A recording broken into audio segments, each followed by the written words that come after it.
ഞങ്ങൾ എന്നും കാണുന്നവരാണ്. ഞങ്ങളുടെ വീടുകളിൽ ഒക്കെ മലയാളികൾ കേരളത്തിൽ നിന്ന് വന്നവരാണ്. അവർ രാജ്യത്തെ സ്നേഹിക്കുന്നവരാണ്. അവർ ഞങ്ങളെ സ്നേഹിക്കുന്നവരാണ്. അവർ ഈ രാജ്യത്തെ സ്നേഹിക്കുന്നവരാണ്. അവരോട് കുടുംബപരമായ അടുപ്പമാണ് ഞങ്ങൾക്കുള്ളത് എന്ന് അദ്ദേഹം പറയുകയുണ്ടായി. അവർ സമാധാന പ്രിയനാര് എന്നുകൂടി അദ്ദേഹം പറയുകയുണ്ടായി.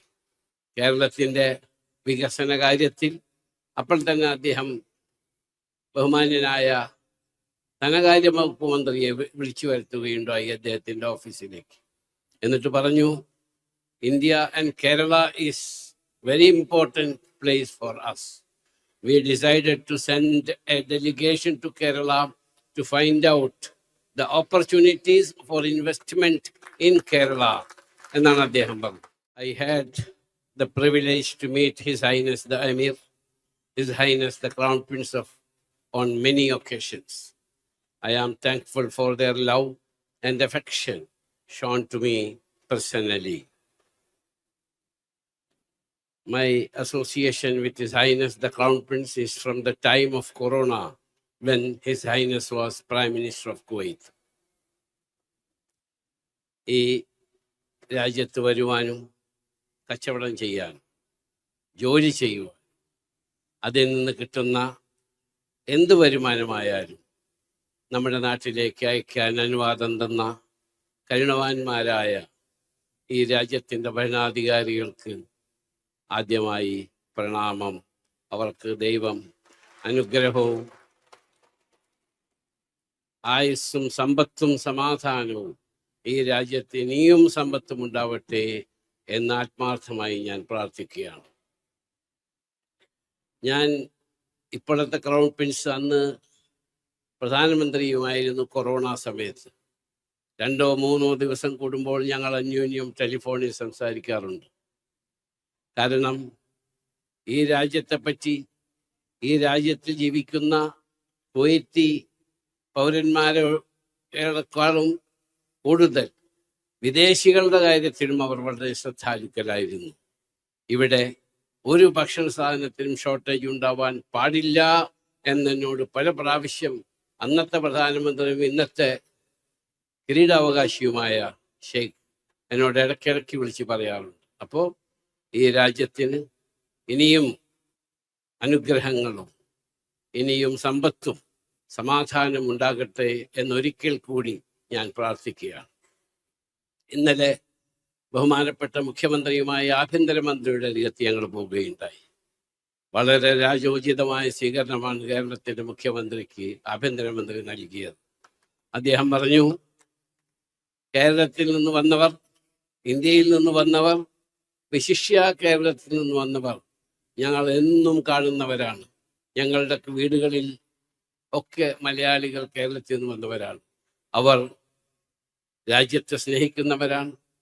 അവർ ഞങ്ങളെ സ്നേഹിക്കുന്നവരാണ്. അവർ ഈ രാജ്യത്തെ സ്നേഹിക്കുന്നവരാണ്. അവരോട് കുടുംബപരമായ അടുപ്പമാണ് ഞങ്ങൾക്കുള്ളത് എന്ന് അദ്ദേഹം പറയുകയുണ്ടായി. അവർ സമാധാന പ്രിയനാര് എന്നുകൂടി അദ്ദേഹം പറയുകയുണ്ടായി. കേരളത്തിൻ്റെ വികസന കാര്യത്തിൽ അപ്പോൾ തന്നെ അദ്ദേഹം ബഹുമാന്യനായ ധനകാര്യ വകുപ്പ് മന്ത്രിയെ വിളിച്ചു വരുത്തുകയുണ്ടായി അദ്ദേഹത്തിൻ്റെ ഓഫീസിലേക്ക്. എന്നിട്ട് പറഞ്ഞു, India and Kerala is very important place for us. We decided to send a delegation to Kerala to find out the opportunities for investment in Kerala. എന്നാണ് അദ്ദേഹം പറഞ്ഞത്. അത് അങ്ങനെ ഞങ്ങൾക്ക് സ്വീകരണവും സ്നേഹവും സാഹോദര്യവും തരുന്നത് നിങ്ങളുടെ എല്ലാവരുടെയും ആത്മാർത്ഥമായ പ്രവർത്തനവും നിങ്ങളുടെ എല്ലാവരുടെയും ആത്മാർത്ഥമായ ഈ രാജ്യത്തോടുള്ള, ഈ രാജ്യത്തിൻ്റെ ഉന്നമനത്തിനുള്ള പ്രവർത്തനവുമാണ് എന്ന് പറയുകയും മുഖ്യമന്ത്രി ഈ രാജ്യത്ത് വന്ന നമ്മളെ സ്നേഹിക്കുകയും എല്ലാ സഹായ സഹകരണം ചെയ്തു തരികയും ചെയ്യുന്നതിൽ ആഭ്യന്തരമന്ത്രിയോടും അദ്ദേഹം മുഖാന്തരം ഈ രാജ്യത്തിൻ്റെ അമീറിനോടും ഈ രാജ്യത്തിൻ്റെ കിരീടാവകാശിയോടും പ്രത്യേകം അദ്ദേഹം നന്ദി പറയുകയുണ്ടായി. നമ്മൾക്ക് വേണ്ടി as a chief minister of Kerala I am very thankful to be here with you your highness എന്നാണ് അദ്ദേഹം പറഞ്ഞത്. അതിനുശേഷം ഞങ്ങൾ കമേഴ്സ് മിനിസ്റ്ററെ, ട്രേഡ് മിനിസ്റ്ററെ കാണുകയുണ്ടായി. അതിനുശേഷം കുവൈറ്റ് ഇൻവെസ്റ്റ്മെന്റ് അതോറിറ്റിയുടെ ചെയർമാനെയും അതിൻ്റെ മെമ്പറേയും, മുമ്പത്തെ ഇവിടുത്തെ അമീറിൻ്റെ മകൻ, അദ്ദേഹമാണ് ഇപ്പോൾ അതിൻ്റെ ചെയർമാൻ, അദ്ദേഹത്തെയും കാണുകയുണ്ടായി. അവരൊക്കെ കേരളത്തെ പറ്റിയും ഇന്ത്യയെ പറ്റിയും വളരെ പോസിറ്റീവായിട്ടാണ് സംസാരിച്ചത്. അപ്പോൾ അവരൊക്കെ നമ്മളോട് സ്നേഹമുള്ളവരാണ്. ആഭ്യന്തരമന്ത്രി പറഞ്ഞു, നമ്മൾ നിയമം അനുസരിച്ച് ജീവിക്കുന്നവരാണ് കേരളത്തിൽ വന്നവർ എന്ന് ഞാൻ മനസ്സിലാക്കിയിട്ടുണ്ടെന്ന് പറഞ്ഞു. ആയതുകൊണ്ട് ഈ രാജ്യത്ത് നിയമത്തിനനുസരിച്ച് ജീവിക്കുവാനും ഇനിയും ഒരുപാട് ആളുകളും നമ്മുടെ അടുത്ത തലമുറയും ഇവിടെ വരുവാനും സമ്പാദിക്കുവാനും കാശ് നാട്ടിലേക്ക് അയക്കുവാനുള്ള സൗകര്യവും സാഹചര്യവും ഉണ്ടാകട്ടെ എന്ന് പ്രാർത്ഥിക്കുകയും, എല്ലാവരും നമ്മൾ വന്നത് ബഹുമാനപ്പെട്ട മുഖ്യമന്ത്രിയുടെ പ്രസംഗം കേൾക്കാനാണ്. മുഖ്യമന്ത്രി വിശദമായി അദ്ദേഹം വന്ന കാര്യങ്ങൾ നമ്മളോട് എല്ലാവരോടും പറയും.